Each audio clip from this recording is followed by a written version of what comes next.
Good evening, everyone, and thank you for listening to the Futurati podcast, where we dive into how emerging technologies will impact the world and your bank account. I'm Trent Fowler, and tonight I'm bringing you a solo episode because my co-host Thomas Fry was not able to make it. But Thomas and I are futurists, keynote speakers, and consultants with decades of experience in analyzing trends and communicating new developments to audiences across the world. Reach out to us at futuratipodcast.com/contact-futurati if you'd like to hire us for speaking, consulting, or to advertise on our podcast. Now, I just wrapped up a somewhat last minute episode with Jeffrey Ladish, who is a security researcher and an AI safety researcher as well. I've actually known him for a while. We met 5 or 6 years ago, I think, at a leverage research event. At the time, he was building a stable coin, but I followed him on Twitter ever since. I found him to be very insightful and to bring a very unique mix of different skills and different perspectives to questions about global catastrophic risk and existential risk. So I just hit him up kind of out of the blue, and we threw together this episode. We're actually recording late on a Friday, and the conversation was just excellent. So Jeffrey has thought very deeply about the various ways in which artificial intelligence could go very poorly for humanity, about the various ways in which we might be able to predict in advance how that doom will befall us. He knows a lot about alignment research, about the state of interpretability, and various other subdomains that bear upon the question of AI safety, whether we can trust these systems, whether we should continue developing them, whether we should pause on them. So if you read Eliezer Yudkowsky's piece in Time magazine calling for a shutdown of AI research, if you looked at the Future of Life Institute letter, if you saw my interview on the Daily Objective with Mark Pellegrino about this subject, you'll want to catch this one with Jeffrey. He's a super sharp guy. I had a lot of fun talking to him, and I hope you enjoyed it as well. So without further ado, this is episode 129 with Jeffrey Ladish.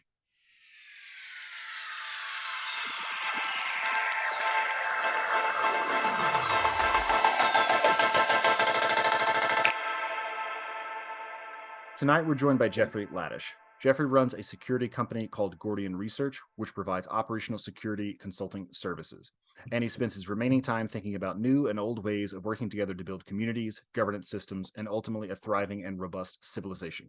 If you enjoyed this interview, please subscribe to the podcast and share it with your friends. And don't forget to check out our website, futuratipodcast.com.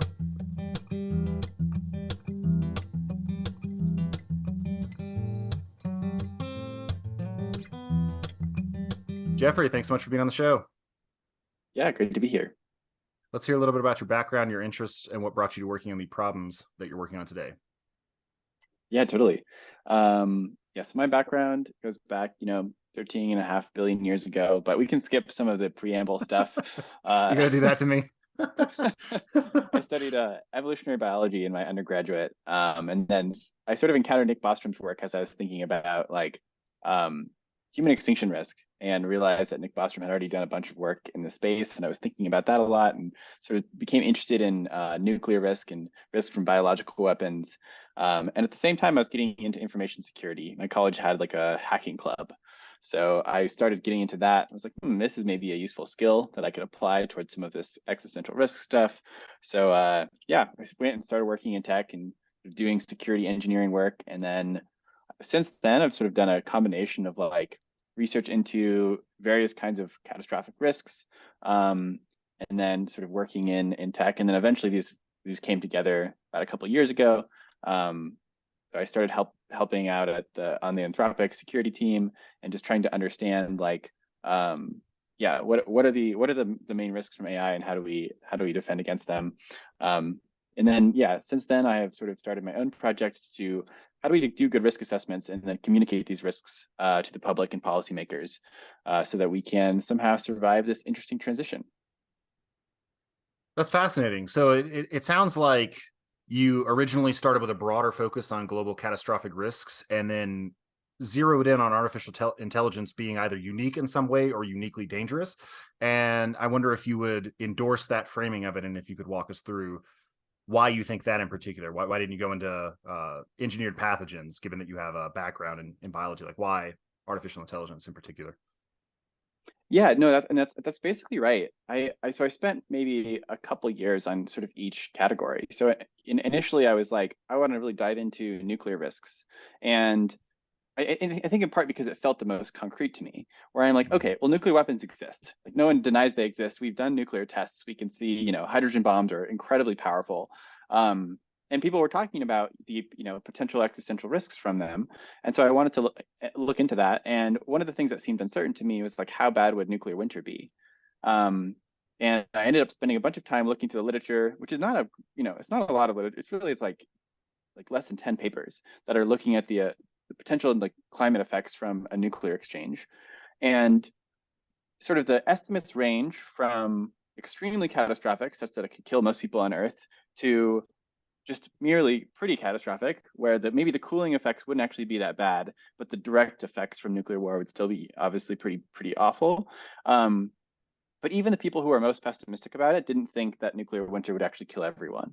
And that was really the only mechanism where you might get human extinction. So nuclear war would be like incredibly bad, but not actually an existential threat. We would rebuild. I expect we'd actually rebuild pretty quickly. Not to say it wouldn't be, horrible. Like I think it's very worth Nuclear winter, nuclear not risk. that bad on the whole.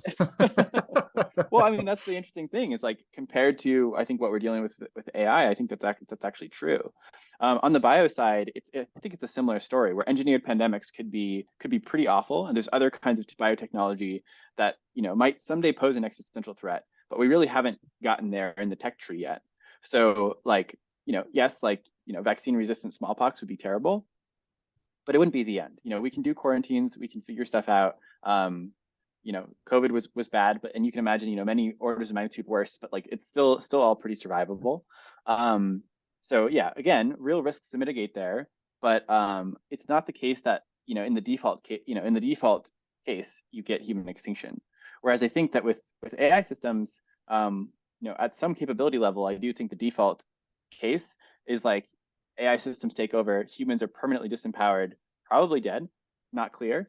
But like regardless, it's just that you get this huge transition in power from human intelligence to AI intelligence.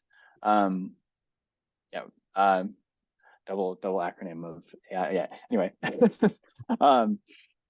yeah. So yeah, I mean, you're very familiar with this stuff. I imagine most people at this point are very familiar with this. I think for me, like I read Superintelligence, back in like I don't know whenever it was published, like 2016 or something, and I was like, okay, this seems compelling. Also like reading Eliezer Yudkowsky's work, and I was like, okay, in theory, I can totally imagine an AI system that's like much more intelligent than any human. And I think the thing that made it like sort of sink home for me was imagining, okay, like computer systems can like have a bunch of advantages that human brains don't have. Like we sort of have these like clear bottlenecks on the biological side. Like for one thing is that like our heads can't get too much bigger. We just like wouldn't, you couldn't like really birth humans if the heads were too much bigger. So like there's some just like constraints there. Also, how many like calories can we eat? How big are we? There's just like lots of ways in which you can't really scale human brains that much further. So we have to do a lot of our like processing computation in parallel between different humans. We have culture, we have all this stuff.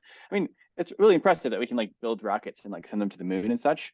But it really seems like AI systems like aren't fundamentally constrained by these things. Like computer systems, just like you could potentially scale them much further.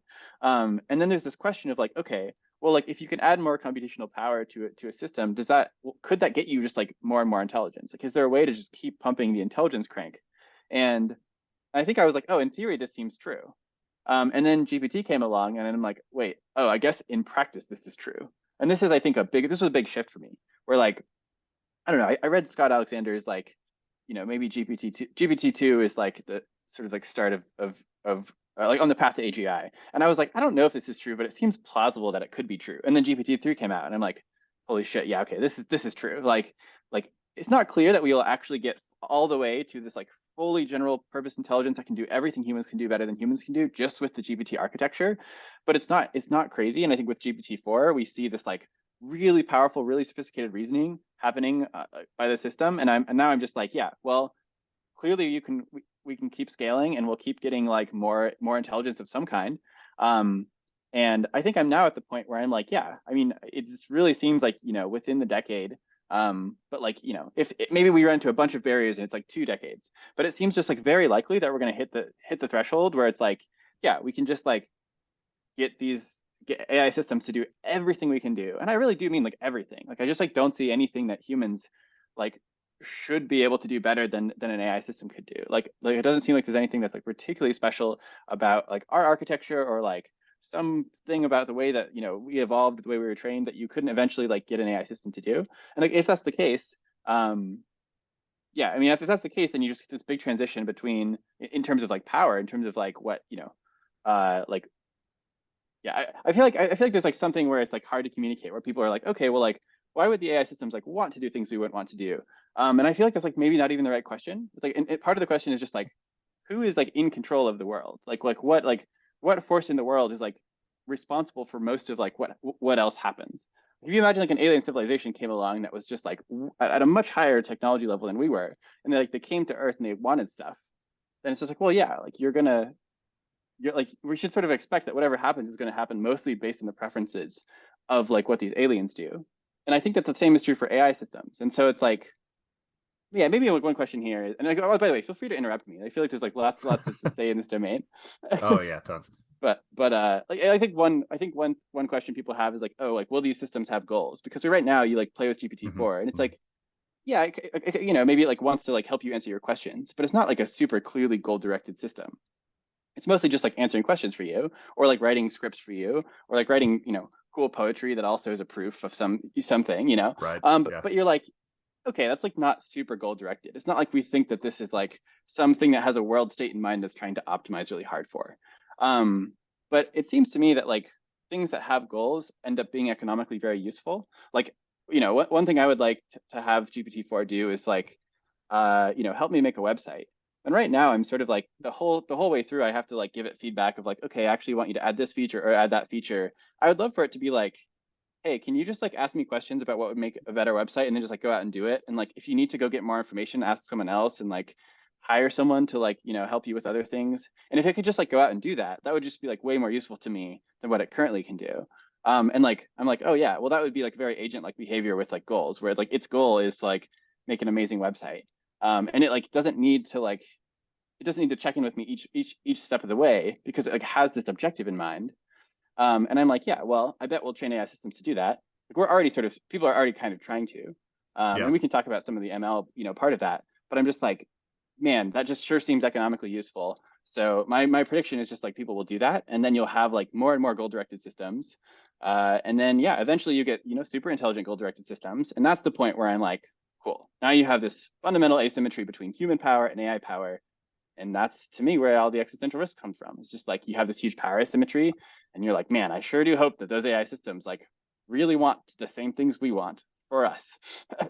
Right, right. I think the alien framing is really productive because I mean, you could imagine super intelligent aliens coming to Earth and essentially extracting whatever value they want. And even if they liked most of the things we liked and didn't particularly want to hurt us, if their value ordering were different, even along one or two dimensions in small ways, it could be a nightmare from our perspective. If they just, didn't see the point of assortative mating or whatever, they thought that our art was kind of primitive and not really worth keeping around. Like it's not hard to imagine a lot of the value of human life being destroyed in relatively short order by things that don't even particularly want to kill us, but just don't care that much, don't have any native empathy for us, and want the world to be optimized along just slightly different parameters than what we currently have. And I agree with you 100% that a lot of us updated on GPT-4, GPT-3 and 4. I actually just it's sort of it's a good and bad time to be a podcaster because there's tons of people to talk to and tons of really cool stuff to talk about, but also you can be embarrassingly wrong or naive just a few weeks later. So we just put out an episode.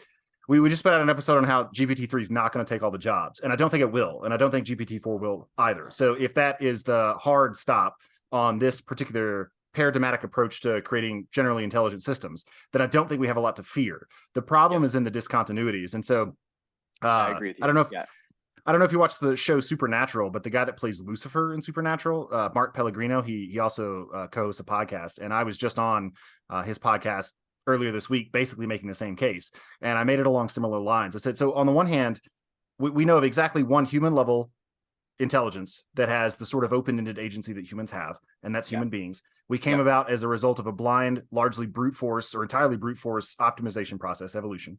yeah, And we are throwing similar sorts of resources and training in similar sorts of ways with these large language models. And so it's impossible to rule out. There's no principled reason to rule out that agency or goal directedness could emerge from these systems. Um, And that's not even counting the fact that people are trying to build them that way. I mean, Yeah. 2 weeks after GPT-4 was released, Microsoft, or I think it was Microsoft, put out a paper like, hey, you know, it'd be cool is if we made these things agents and we gave them volition. And it's like, maybe we shouldn't, you know, like maybe we just shouldn't. I don't know. Do you have any responses to that? I have other questions we can get to if you like. Yeah, I mean, I think like, yeah, I think that there's this really interesting question of like, what would happen if you took a like transformer, like, sequence predictor architecture, like next token predictor, and you scaled it up to like size of the universe or something? Like, would it become a super intelligence? Would it have agency and all of this stuff?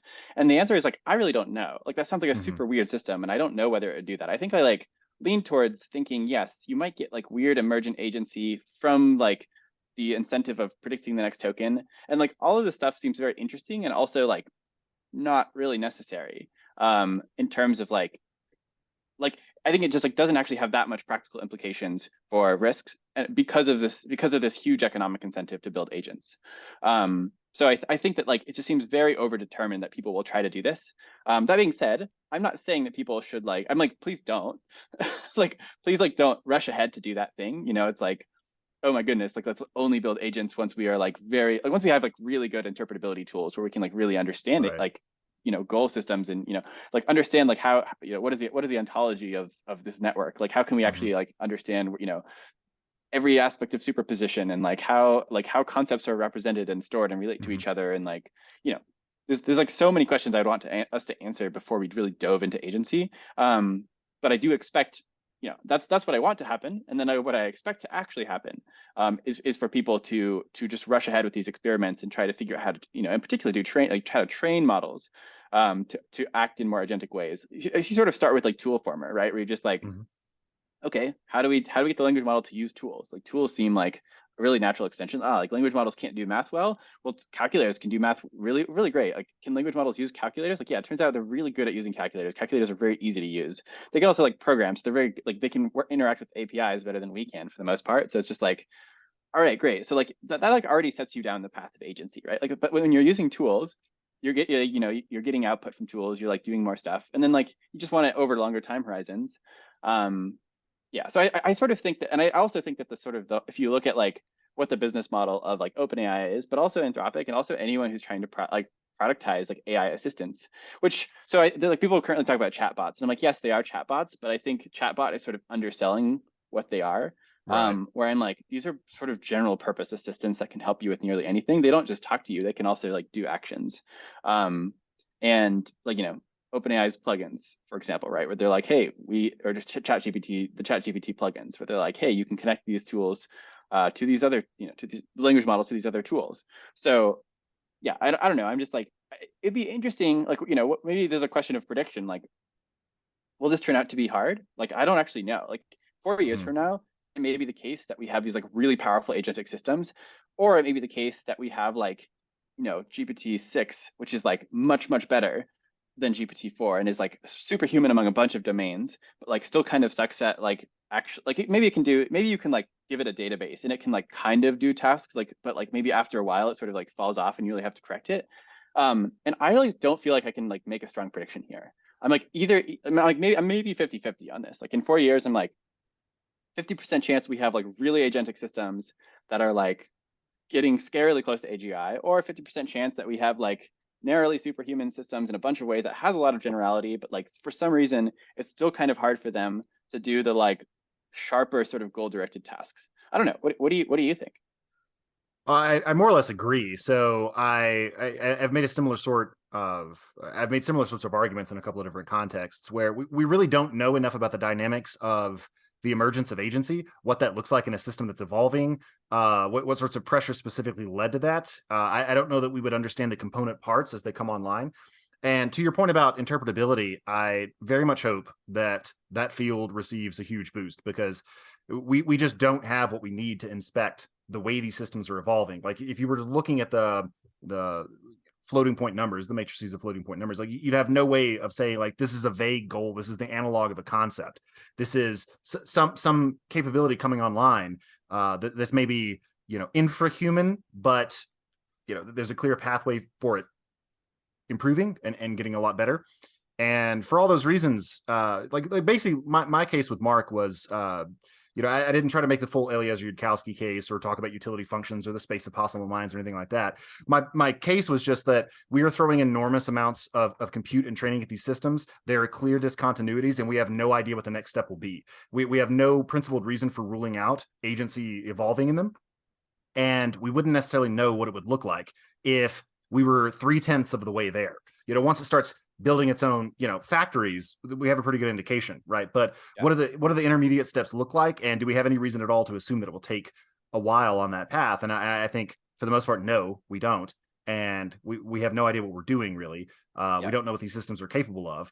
And everyone everywhere is just stomping on the gas as quickly as they can. That just doesn't seem like a great strategy, a great path forward. Yeah. Okay. So I think there's two interesting like points here. So one is this difference between like being able to predict loss and being able to predict performance on tasks that we really care about. So like the GPT-4 paper was really interesting, where they had this really nice graph where they're like, look, we can predict performance in terms of like next token prediction. Like we can just like show the loss going down like really predictably. But what does that mean in terms of abilities in a system that's that big? It's like, yeah, the loss function may have gone down in a smooth line, but that does not necessarily mean that there would be that does not necessarily mean that you couldn't have discontinuities in ability, right? Well, like when we're talking about a system. Yeah, and that's exactly my point, right? Is that there are discontinuities in ability that are not predictable. So like, right. I really wished that OpenAI would have, I mean, like that was great. I'm glad that they put that graph in. I'm glad they're predicting it. That's cool. But I'm like, I wish they would have registered their predictions for a bunch of the benchmarks that they were testing it on, and like making their estimate. Because I think and I mean, maybe they did do it, just didn't put it in the paper. But I'm like, the reason why I want to see it in part is because I expect that they weren't able to predict it super well. Because I think that you can't predict the exact capabilities, and so I think as a result of this, I'm just like, I don't think scaling is safe, because I think we are at the point where like I think like Matthew Barnett on Twitter asked me, like, he was sort of making the claim, he's like, look, GPT-5 is like going to be safe, like it's not going to be an existential risk. And I'm like, oh, I don't think that that's true. Like, I don't think that GPT is like super likely to, like GPT-5 is super likely to kill us, but I really can't say with confidence that it won't. And he's like, okay, like, well, what's your like estimate that like, GPT-5 could like, cause an existential like threat to humanity? And I was like, I mean, like, okay, I'm just gonna pull out numbers, but like I was like, 7% maybe. Because like I really don't know. We don't know what happens when you just like it seems like like there's a potential for real discontinuities. And I mean I think it wasn't GPT-5 in particular, but I'm saying like 2 years from now, like whatever, like sort of like some state of the art system could like cause permanent human disempowerment. I'm like, I do think that this is like in the multiple digits of percentages. Because like we like just like don't know what will happen. And like I mean, there's sort of like the chimp to human analogy as well with like evolution, where you're like, you have all of these like very smart apes, and at some point evolution like found some ape that could like learn language and like talk to each other and sort of like develop tools and like go through all of this. And this in evolutionary time, this like happened very quickly. And then you have this big discontinuity where like suddenly you have this like much smarter thing. I really do expect this like by default at some point to happen with AI systems. Like I mean, I don't know like how much we've talked about this before, but like I think there's several different types of like overhangs that we have right now. One is like a compute overhang, where inference is like really cheap, right? Like it's actually really crazy to me when you think about like, I don't know, a thing that has had me like really maybe system one level surprised, maybe like I sort of knew this was the case, but like from a like really felt expectation sense, it was really surprising, was just like watching GPT-4 like write me a web app. It was just a simple web app. It was like composing like a tweet composer. I just wanted to draft my tweets in a different page. And it was just like writing out all the JavaScript. And I was just like watching it write line by line, like so quickly. And like the code works, it's correct, it's good. And I'm just like, wow, like the sort of cognitive work that goes into that. I sort of have a sense for like how hard that cognitive work is, right? Because like, I could have written the same thing. It just would have taken me a lot longer. And I have a sense of how hard that is. And then I'm like, okay, well, this is how fast this system can currently do it. And also like it can do this like hundreds of millions of times. Like it's just like, this is a very cheap thing for the system to do. And I'm like, okay, interesting. I just think that there's not like, this is like at the complexity of like complex human thought is my claim. Like, and I think that I don't think that like human learning, which is much more efficient than like language model learning, right? Like training is really inefficient in terms of samples, right? Like language models needs way more data than we do to learn one thing. Like they can do one-shot learning at inference time, but in training, it's just like, no, they can't do one-shot learning. You give like one thing in the training data set, and like, no, you need a lot more examples than that. Hmm. And so I'm like, yeah, I think that in the future, like eventually you'll get like AI systems that can just pick up one piece of data and generalize from it. And that learning will be as like I'm like basically claiming that inference is really efficient right now, and learning is like really training is really like really inefficient. But like Hmm. once training becomes as efficient as inference is, then I'm like, yeah, then the AI systems are going to be like way more capable than they currently are. So, and I think that that's not the only part of the compute overhang. That's just like one piece of the compute overhang. It's talking about algorithmic efficiency. There's also just the fact that like, you know, any one AI system is like not using all of the compute we have. We have a lot more compute than that. So if like one AI system sort of got to the point where it could start just like grabbing GPU clusters and then using that to further train itself, plus it had the algorithmic efficiency, then I'm like, well, that's a huge boost in and of itself. So yeah, compute overhang feels like one big overhang. The other big overhang feels like the sort of like fast cognitive capabilities to agency overhang. Or I'll just call it the agency overhang, right? Where you're like right now, like GPT-4 is like as smart as like a graduate student, like in a lot of different ways, at sort of like fast computation, right? Like you can write code better than a grad student can. It can like answer biology questions better than most grad students can. With some exceptions, like if it's in like a narrow field of specialty, like a grad student might be able to do better. But like for most general questions, it's going to do pretty well. For a lot of tasks, it's going to do pretty well. But it like, in terms of like, can it like, actually carry out a plan that takes place over a week? Very subhuman, like very bad at that. You could try to Right. prompt it to do that, but it would totally suck. And It's missing a piece of machinery, right? Like you can get it to generate a plan like artifact, like a series of steps, but totally, totally. there's nothing, there's no engine inside of it. Yeah, it doesn't have that engine. And like, I don't know that maybe that engine could be incorporated into its weights. Like maybe there's some way to train it to get good at that skill. But like currently the way we train it or whatever, it's just like doesn't have that engine. And I'm basically saying that like it's really risky to have one without the other because like it's possible that when you add the engine, like suddenly it becomes a super good agent. Whereas I think if you took a GPT-3 level model and you gave it this engine, it actually probably becomes an interestingly capable agent, but not posing much risk of catastrophe at that moment because it like doesn't have the like fast thinking skills to allow it to perform really well. Whereas if you imagine like GPT-7, if we imagine GPT-7 doesn't have that like engine of sort of like planning and like agentic capabilities, but is like extremely good at all of the fast cognitive skills, and then suddenly you give it an engine, well then I'm like, yeah, I think you're probably fucked. Like I think that that's probably the point at which you lose control of all of society because you took an extremely intelligent system and you gave it this like crucial ability that it was missing. I'm not saying that's how I actually expect things to play out because I think we'll do experiments with agency that work before GPT-7, but I'm like, I don't know. So But yeah, it's a just security noting. mindset sort of thing, right? It's like, well, I don't lock my doors because I'm afraid of a guy named Tom, wearing a red shirt. Like I lock my door because there's a variety of different attack vectors which are thwarted by that action. And if you ask me to make a detailed prediction, like that would be a nonsensical way of approaching that.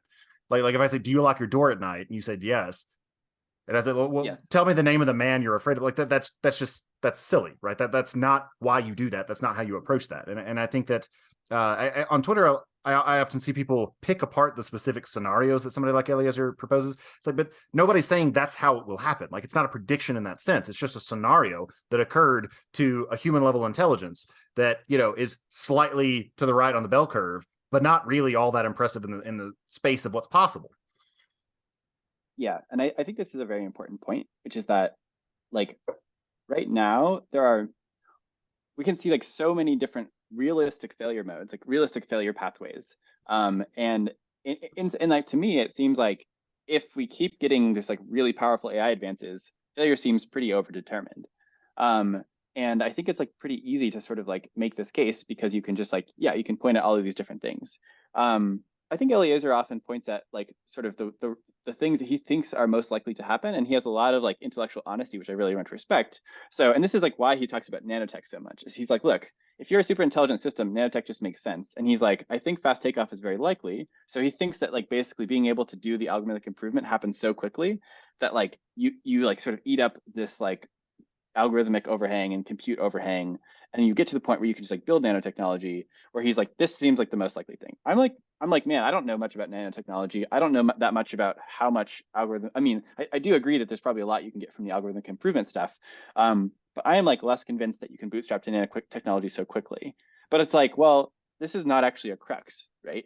Like, in my mind, the easiest case in terms of if you have a bunch of like AI systems that have sort of determined, like they have situational awareness, like they realize they're AI systems, they realize that they have goals that are somewhat divergent than human goals, and they want to like not be in a situation where they're like someone's in power over them that has interests that are not theirs. Well, like how do you get a takeover scenario from that? Well, like if you're smart enough, you can like influence humans, like you can manipulate humans. So like in like the easiest case, you don't have to automate the whole supply chain. You don't have to invent any new technologies.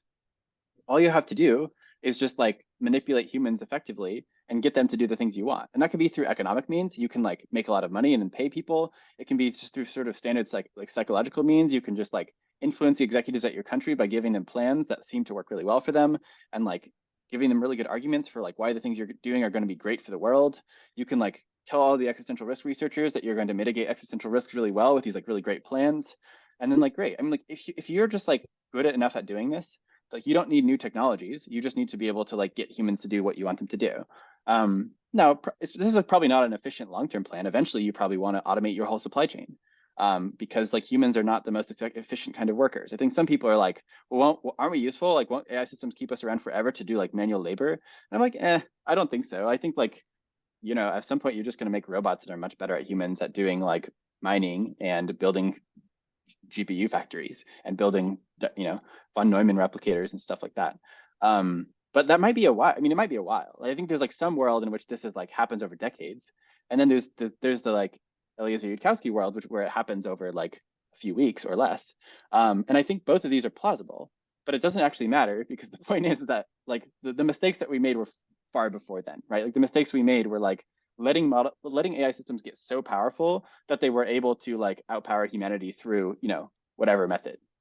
I mean, it's like the very tired but like correct story of like, yeah, you don't know how the Go AI will beat you at Go. You don't know, you can't predict each move, but you can predict the outcome. You can predict what the end of the game is. Seems right. Hello, this is Trent Fowler, co-host of the Futurati podcast. One of the most common pieces of marketing advice I've come across is to know your audience and give them what they want. One difficulty in podcasting is that it's actually pretty hard to do this. None of the major platforms give us any way to reach out to you, our listeners, to find out what you enjoy about the Futurati podcast and what you'd like to see done differently. So we've decided to record this commercial and ask you directly to reach out to us. Head over to futuratipodcast.com, go to the contact page, and drop us a line. Tell us about your favorite and least favorite episodes, what you'd like to see us cover in the future, and anything else you want us to know. We produce this show for you, and we want your advice so we can make it even better. Thank you. The tiles arranged in the shape of a paperclip. Do you do you have any sympathy for the claim that this agency will be much harder to train into an artificial intelligence system because they're not embodied in the same way that we're abstracting too much away from evolution and gradient descent, and we're looking at them in an insufficient level of granular detail, and that maybe those details might end up mattering. Perhaps you wouldn't bet the future on it, but maybe there's some probability mass you would apportion to that. Does that sway you at all? That embodiment actually will end up being pretty important to open-ended agency, and that without it, we shouldn't expect something that has such strong motives, right? Like those are the product of evolution, right? There's very specific things we can point to, proximal and ultimate causes, all of this, and that simple gradient descent on increasingly large language models will not necessarily get you the same thing. As a biologist and an X-risk guy, does that sway you at all? I don't find the embodiment argument to be very persuasive. Like I think I feel I'm like must be missing something because I'm like this just doesn't sway me like almost at all. I think there's many other arguments that I would like that I would favor for like reasons for hope or reason for optimism before the embodied argument.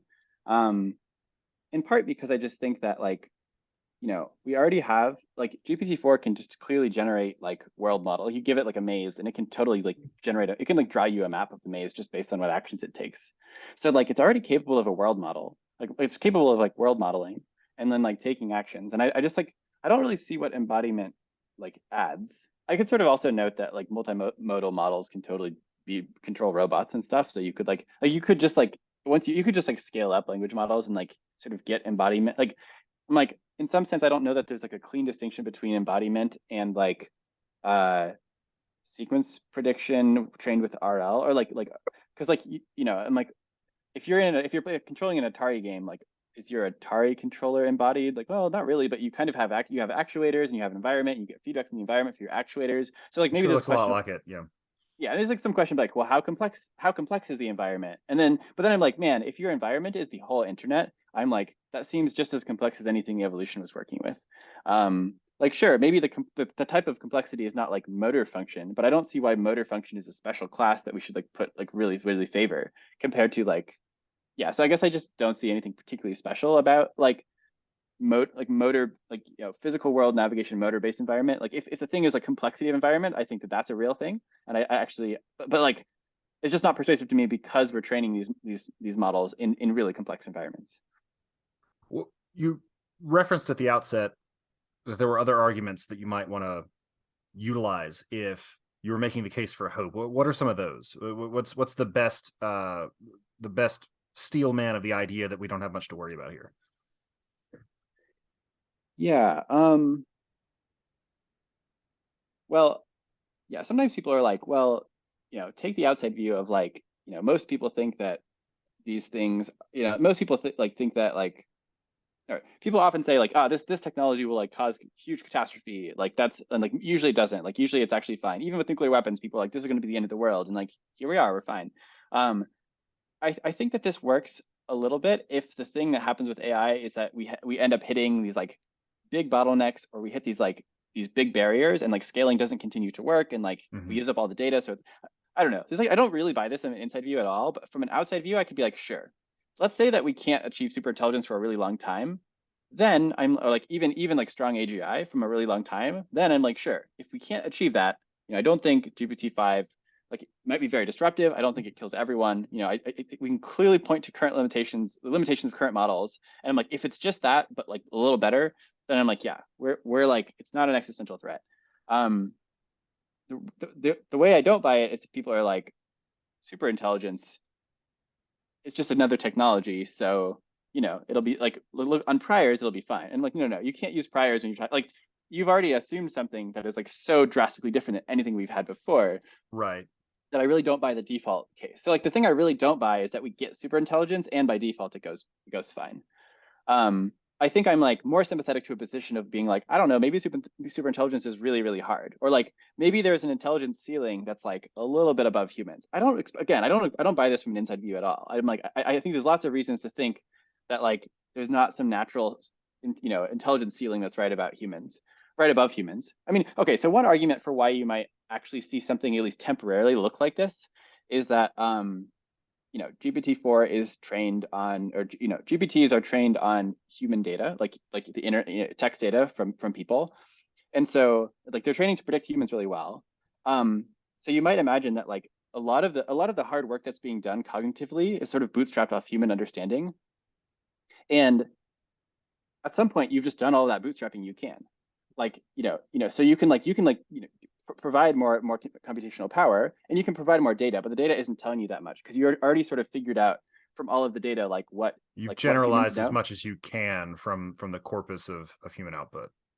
Yeah, and like there's some pretty good counter arguments to this, which is that like GPT-4 is already superhuman at next token prediction. Like it's gotten much better than humans are at this task. And it's also like better. It's like, so like you can still like we've already shown empirically that you can train like sequence predictors on some data, and it can like outperform the like original data set at the task that you care about. In this case, you'd like probably want to like add RL additionally so that you're like training anyway. Like I guess the point being is like we've shown some proof of possibilities where like you can like get beyond sort of this like original like the sort of quality of the data. But I think I do buy this a potential point, which is that it might be like hard to move that much further beyond that. I think like if you want to go like way beyond human knowledge, you probably have to do more self-experimentation. Like you have to like be an agent that's capable of like knowing how to learn or like learning how to learn itself. and like this maybe just arises because like as you're like, I mean, man, like uh gradient descent is like pretty magical. Like and like I think like, I don't know about you, but I've continued to be like extremely surprised by how well this works and how well this like stupid optimization process sure does seem to find these really intelligent things. Um, so it's possible that like, in order to like, write the second half of the math textbook or the science text, like some particular geology textbook, you have to have such a good world model that you can like actually derive everything from scratch, such that you're like way superhuman in terms of scientific ability. But And that does maybe, seem maybe that's an architectural difference, right? Like it's not a matter of adding up more and more layers of transformers. well, I'm arguing that like it's possible that you could get that by just adding layers of transformers, but like, and then that's sort of the counter argument to this idea that like you're going to asymptote around human level intelligence if you're just training on human data. Um, but I think my view is somewhat in between, where I'm like I actually do think you'll asymptote a bit. Like I think it actually becomes much harder to like go into superhuman domains if you're just training on human data, and I think you need to start training on like your own performance or something. I don't know. We should go too far into how to actually build AGI, or how to build superintelligence, because that's not a great domain to speculate about. Not that I think I have that much like smart things to say about it, but I guess I can see this is like maybe why my timelines are like still like 7, 8, 9 years and not like 4, right? Because I'm like I'm like, man, it just sure seems like you can just keep like I do think that like loss will keep going down. I do think that like surprising capabilities will keep popping up. I do think that this really could, with combined with some other things, kill us. But it's also quite possible that like, man, you just like asymptote for a while, and like eventually we'll figure out how to like get past that asymptote. But that seems like a real possibility to me. And this is mainly coming from like, well, like, what are you learning on? I'm like, well, you're learning on like all of these things that humans have already produced. So that's potentially, yeah. But like all of these arguments are sort of in favor of like superintelligence is hard to create. Without superintelligence, there's not a huge risk, or like at least without like much greater than human intelligence, there's not a huge risk, existential threat from AI. And I'm like, yeah, I agree with all that. I think that that's like there's some good arguments there. Um, in terms of like how could the path to superintelligence, if it's fast, be good by default? That's where I'm like, oh man, that's harder to steelman. I think I can steelman it, but unfortunately, my steelman is mostly having to do with uncertainty about goal formation, where it's like, well, we don't like, like a lot of these points with AI risk are I think fairly like robust and clear, where it's like instrumental convergence, the idea that like most agents will want to like keep themselves from being shut down and acquire resources makes a lot of sense. I think it's sort of like pretty rigorous. It's a theory, but it's like pretty rigorous as a theory. I think we can like, I don't know, I feel like pretty confident that this is just a thing you'll see with agents. Um, however, like looking at like potential like inner alignment failures, or like how inner alignment will work, this like I like, basically, you might imagine that you're like training your AI system to like, help you be sort of, it's like the best assistant that you could possibly want, and you're trying to like, you keep giving it reward for being a good assistant to you, and you're also like giving it reward for like doing actions that benefit the commons, and you're like really trying to give it like, train it into to be this kind of system that can like help everyone in the world and help them have great lives. And somehow this, and like this, and then imagine this scales to superhuman capability levels.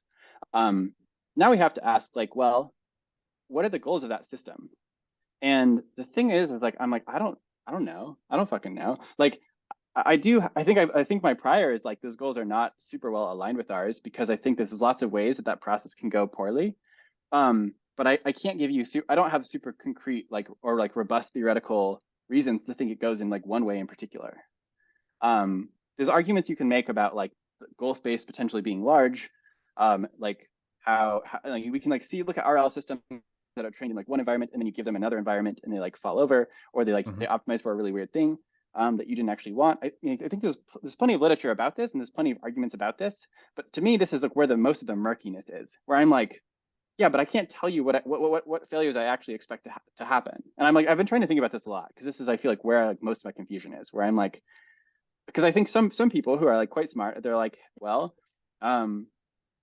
seems like humans are a pretty natural abstraction. Like they're like all over the training data set. Like what humans are just like this real clear thing.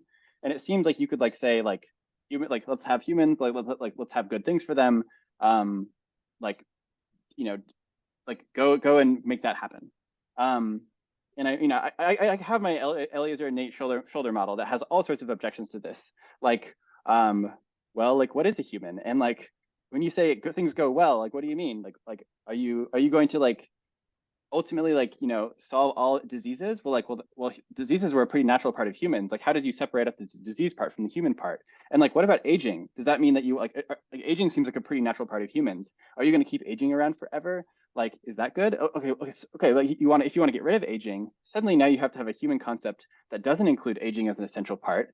But like how do you like so it's very easy to imagine that like the thing you get with this AI system that's like designed for humans to be happy is it like hooks you up to heroin. I actually think the sort of like wire-heading humans on really simple like pleasure signals is maybe a really actually plausible failure path.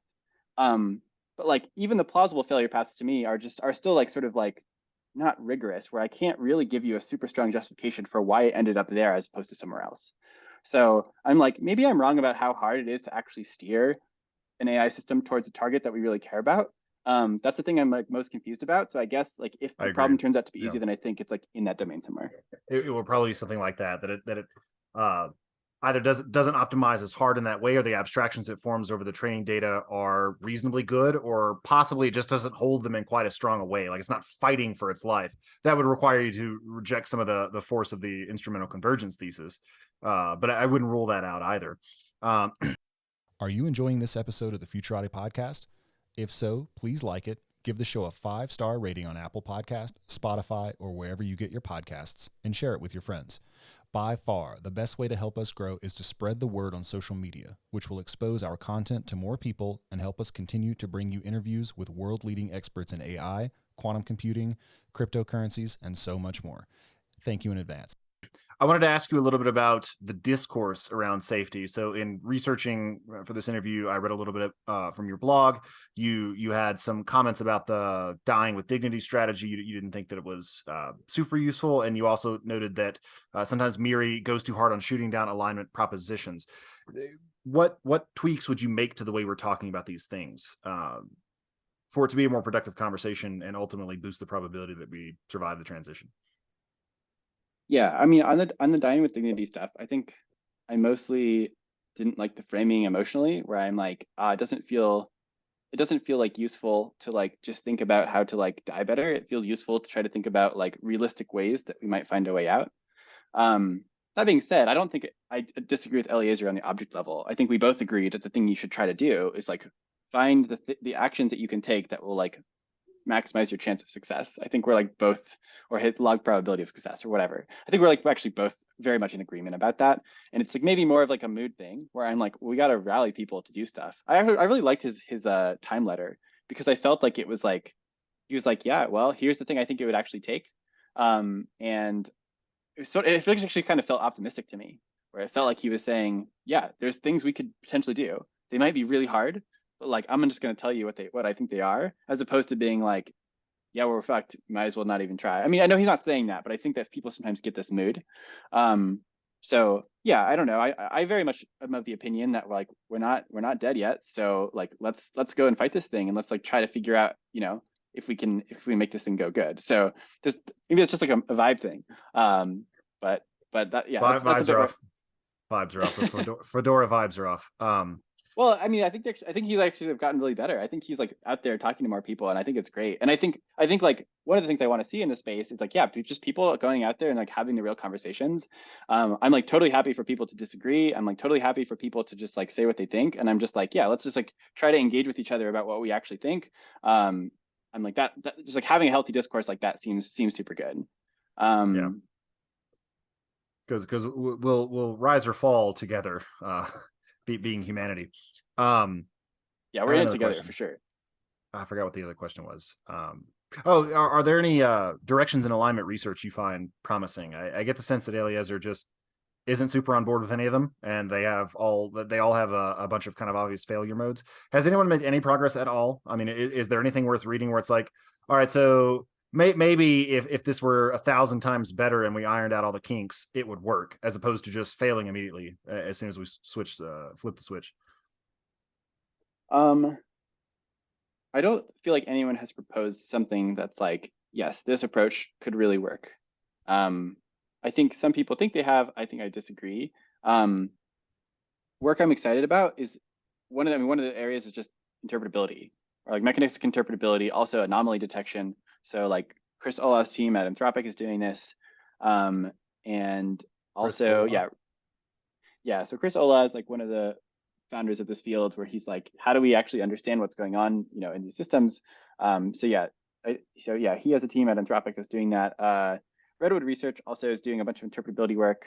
And they're sort of doing this type of interpretability work that's like called like mechanistic anomaly detection, where they're like, are there ways that we can sort of just detect when suddenly like a ML system starts doing something very different than what it was doing before? Like maybe it's giving you the exact same type of outputs, but like you notice that something has like qualitatively changed within the network, which could be like a cool way to detect if like suddenly you get like some big spike in capabilities where it's like trying to deceive you in a particular way. I think there's like lots of groups that are doing things where I'm like, I can't necessarily evaluate how promising it is, but I think it's like promising enough that I'm like really glad that people are doing it. Paul Cresciano is like doing a bunch of stuff at ARC that I think is pretty interesting. I've like engaged with that a little bit. I think so. There's some interesting work. There was a less wrong post that was about it's called like the cheese gradient or something. Alex Turner's work, and it's basically just trying to be like, here's a really simple RL system. It's like a mouse trying to find cheese in a maze, and like we figured out that we can like do something with the neural network and like change some things such that like where that mouse is trying to go like just changes. The cheese doesn't change, but like it's maybe representation of the cheese changes. And I'm like, yep, that's about the level we're at. But like it's cool that someone's doing that. If we can like keep going along that path and like understand more and more how we could like how goal representations are working in like RL systems, and then like be able to manipulate them and understand them, like that seems super great. So I'd love to see more like in that way. I also want to just say like, one of the things that's hard about this space is that it's like a very complex space, and I'm like learning a lot about alignment and like engaging a lot, but I'm not like doing a lot of, fundamental alignment research myself. I'm like coming from the security space. I'm coming from sort of the risk analysis space, and just trying to figure out like, oh, what's happening. Yeah. But I think, a lot of us are here, right? We're just like, oh my God. Like, what the fuck is all this? What are you people doing over here? Like you're bombing data centers. You're freaking everybody out. The president's tweeting about it. Like I turned my back for 10 years and all of a sudden the entire world goes up. That's fascinating. Okay. Well, I may follow up with you for some of these names because I'd like to get a little bit more into alignment fundamentals and interpretability as well. I think there are two, at least two big mental roadblocks that I've encountered in listening to the discourse around this from people who are not AI folks, who are not safety folks. One of them is they fail to appreciate the ways in which cognitive technologies are different. So one of the most common rejoinders I get is, yes, well, but there were downsides to fire as well. And if we stopped every technology that had downsides, then we wouldn't have even left the caves. It's like, yes, I understand like the model that is generating that, but I think you're failing to appreciate what it will mean to have an alien human level intelligence, right? It will be an unprecedented situation in the history of this planet. We have never shared the world with something that was as powerful as we are, but had a very different way of functioning for which we had no internal models. We had no way of predicting what it was going to do. Like this is different in an important dimension, right? And then I also think, one quick note on that. I mean, I think people are thinking of this just as a technology, and instead they should be thinking of it as a new kind of intelligence. And that there actually are precedents for this, right? Like we had Neanderthals. That was like a whole hominid line, and there were many different hominid lineages.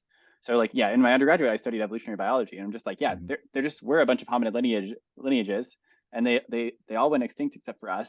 And it seems likely for that some reason, for some reason, they're all gone. Like, you're right. Yeah, they're all gone. And like, Neanderthals in particular, like were pretty widespread. Like I think they like sort of like spread through a lot of the world before we did. And I'm like, yep, it's not like they just died on their own for no reason. Like I'm pretty sure that was a competitive thing. And like, humans went out and Neanderthals did not. And I'm like, that's like a better reference. I mean, we can play reference class tennis all day long, but I'm like, I do think that's a better reference class than fire. Because it's like, what kind of system is it? And it's like when you have a system that's like able to self-replicate and able to improve itself, then that's a very different class of system than a system that can't do these things. Not claiming that AI systems right now can do this, but I think that I think they really will be able to. Do you need a dynamic and knowledgeable speaker for an event? Thomas Fry and me, Trent Fowler, are both seasoned keynote speakers, able to converse on a wide array of topics to audiences of all sizes and skill levels. Go to the contact page at futuraudiopodcast.com to book Thomas or myself today, and let us apply our years of experience in public speaking to make your event a smashing success. Yeah, that's sort of a sub point. I sometimes say that we have several different sources of discontinuities coming up. One is things that are able to make decisions, right? So there's no gun that can make a decision. There's no nuclear bomb that can make a decision. If you've got agents, which are not humans, that is an unprecedented situation, and we should expect there to be discontinuities. Another is self-improvement. So, we've never invented a tool that can make a better tool that can make a better tool. That has never happened. That dynamic has really never played out in the world. I mean, even humans can only do that shallowly and over the course of many years of training. It's like, I mean, I'm raising my daughter and my son to be smarter than I am because I have all this stuff I can impart to them. And I used to be a teacher. So unlike my parents, like they're not going to freak out. Like I'm not going to freak out if they start asking calculus questions at 12, like I did. Like my parents had no idea what to do. Right. So we've never had that dynamic before, and we don't know what will happen from it. So I remember actually once I asked Eliezer, what if recursion just doesn't take off? Like what if it just can't get traction? He's like, well, maybe it won't, but like even if there's only a 3% chance, there's 3% chance that all the value of the future will be wiped out. Like it's probably worth having a few people thinking about that.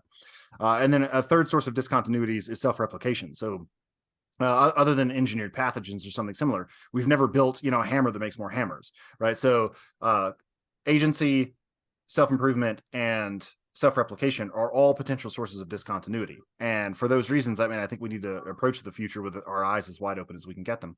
Yeah. And then so I originally said that there were two major mental roadblocks. One is they fail to appreciate the way the cognitive dimension is different from what we have. A cognitive tool is just not like a hammer or a wrench or something like that. It's not the same thing, right? And another is people think we know a lot more about these systems than we actually understand. So I was listening to your own Brooks show the other day. He's a very prominent objectivist. I have a lot of respect for him, right? And so I wanted to tune in to hear what he had to say. He's like, look, there are situations in which we don't understand why they acted in a particular way, but we basically have an understanding of what's going on inside them. It's like, that's not true. It's not true. We are growing these systems. We're growing them. Like it's engineering, but really like we just set it sort of up and then it becomes this labyrinthine garden. Well, I mean, so this was like a really interesting experience where like I was at an AI lab, Frontier AI lab for about a year. And I was like working with people every day at Anthropic.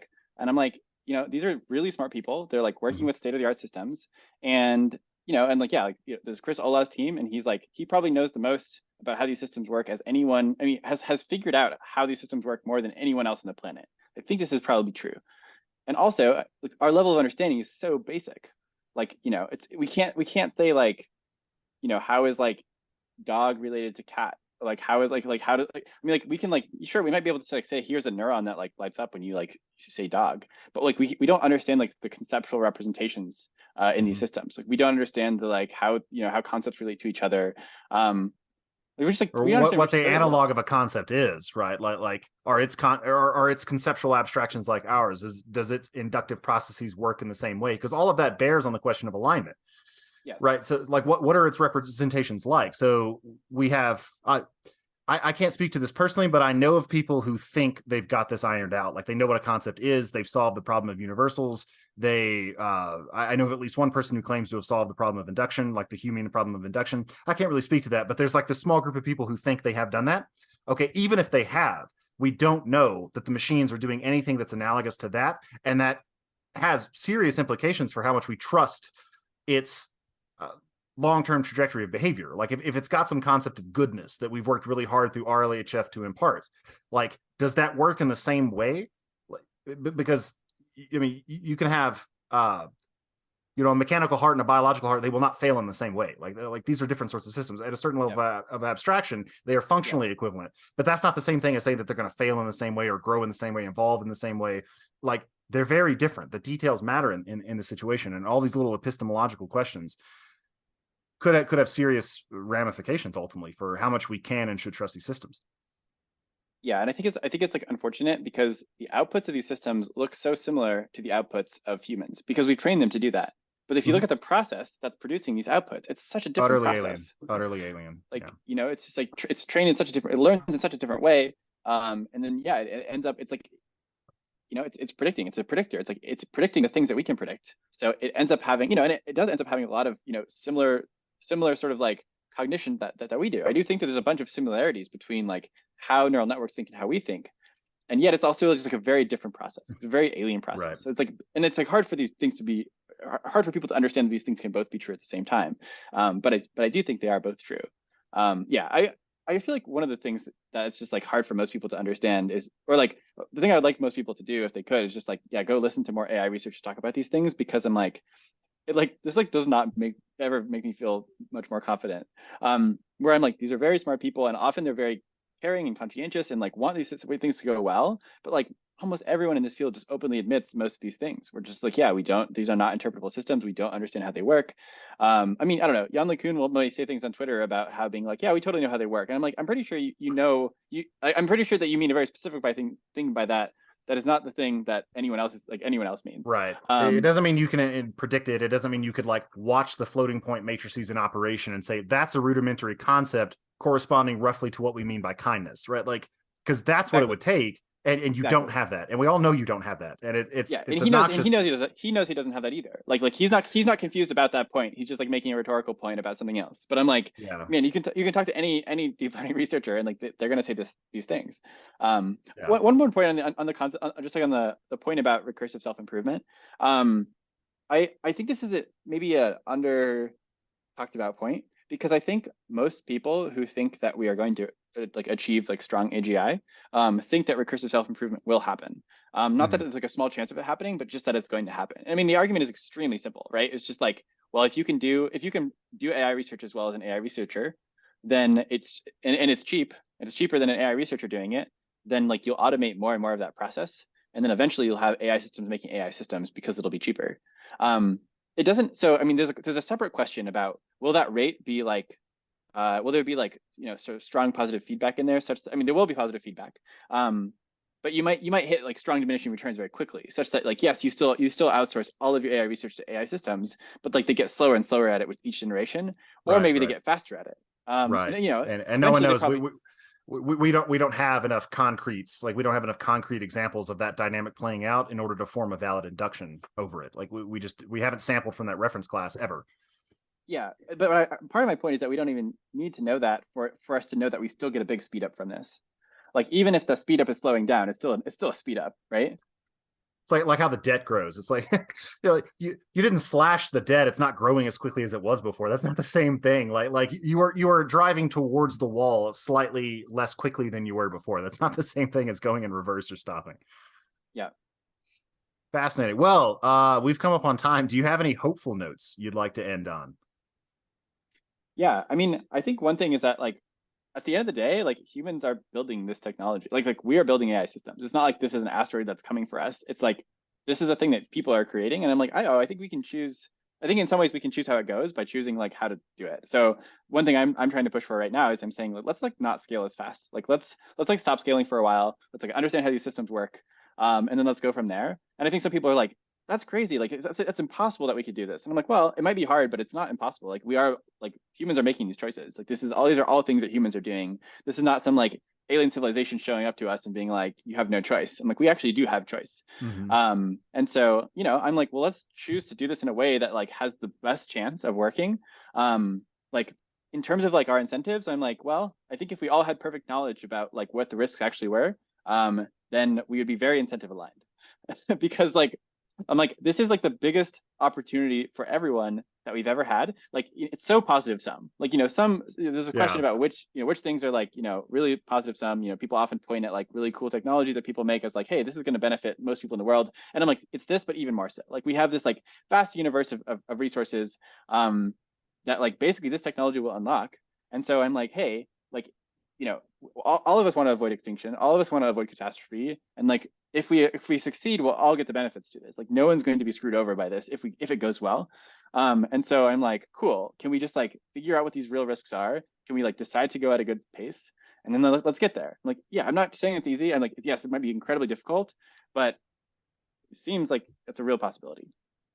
Yeah, I think that's definitely worth pointing out. And in all the conversation around existential risk and the vast downsides, it's easy to lose sight of the fact that, I mean, there's almost not a word for describing how vast the upsides could be. It's, I mean, Yeah. ultimately, I mean, the mind immediately goes to things like curing cancer, but I mean, it's like terraforming the rest of the solar system. I mean, it's like building computers and simulators and creation engines that are unlike anything that's ever existed before. I mean, it's all ultimately a matter of intelligence, and if you have enough of it, I mean, more or less any problem is soluble. So I think that's all true, and it's worth bearing that in mind. And I appreciate ending on that note. So, thanks for your time, Jeffrey. It was a great conversation, and I'm glad we got a chance to do this. Yeah, great chatting.